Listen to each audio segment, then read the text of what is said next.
Chapter 6. And it came to pass in the 480th year after the children of Israel were come out of the land of Egypt, in the 4th year of Solomon's reign over Israel, in the month Ziph, which is the 2nd month, that he began to build the house of the Lord. And the house which King Solomon built for the Lord, the length thereof was 60 cubits, and the breadth thereof 20 cubits, and the height thereof 30 cubits. And the porch before the temple of the house, 20 cubits was the length thereof, according to the breadth of the house, and 10 cubits was the breadth thereof before the house. And for the house he made windows of narrow lights.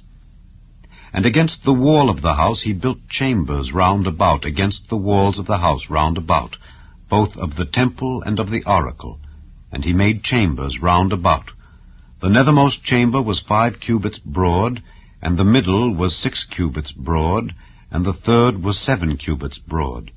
For without, in the wall of the house, he made narrowed rests round about, that the beams should not be fastened in the walls of the house.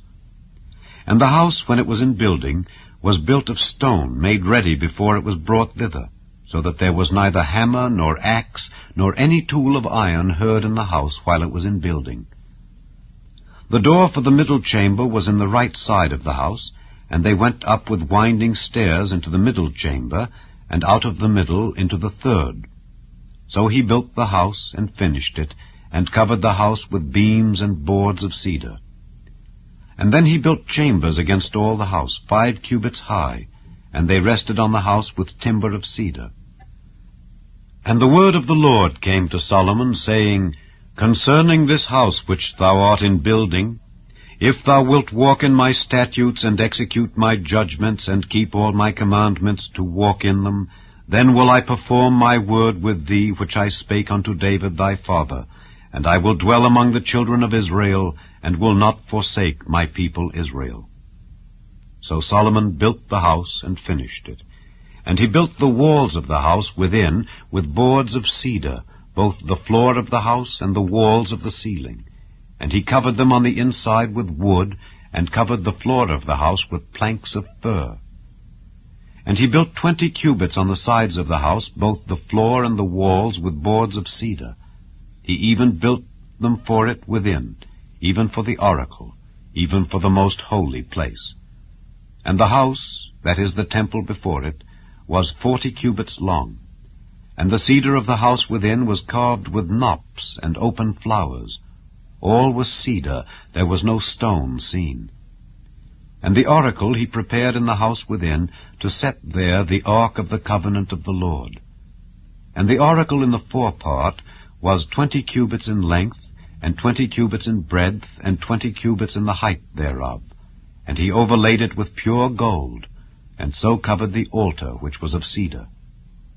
So Solomon overlaid the house within with pure gold, and he made a partition by the chains of gold before the oracle, and he overlaid it with gold. And the whole house he overlaid with gold, until he had finished all the house. Also the whole altar that was by the oracle he overlaid with gold. And within the oracle he made 2 cherubims of olive tree, each 10 cubits high. And 5 cubits was the one wing of the cherub, and 5 cubits the other wing of the cherub. From the uttermost part of the one wing unto the uttermost part of the other were 10 cubits. And the other cherub was 10 cubits. Both the cherubims were of one measure and one size. The height of the one cherub was 10 cubits, and so was it of the other cherub. And he set the cherubims within the inner house, and they stretched forth the wings of the cherubims, so that the wing of the one touched the one wall, and the wing of the other cherub touched the other wall, and their wings touched one another in the midst of the house. And he overlaid the cherubims with gold. And he carved all the walls of the house round about with carved figures of cherubims, and palm trees, and open flowers within and without.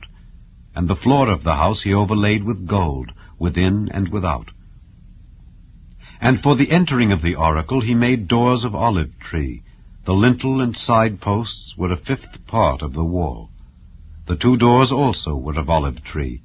And he carved upon them carvings of cherubims and palm trees and open flowers, and overlaid them with gold, and spread gold upon the cherubims and upon the palm trees. So also made he for the door of the temple posts of olive tree, a fourth part of the wall. And the 2 doors were of fir tree. The 2 leaves of the one door were folding, and the 2 leaves of the other door were folding. And he carved thereon cherubims and palm trees and open flowers, and covered them with gold fitted upon the carved work. And he built the inner court with 3 rows of hewed stone, and a row of cedar beams. In the 4th year was the foundation of the house of the Lord laid, in the month Ziph. And in the 11th year, in the month Bul, which is the 8th month, was the house finished throughout all the parts thereof, and according to all the fashion of it. So was he 7 years in building it.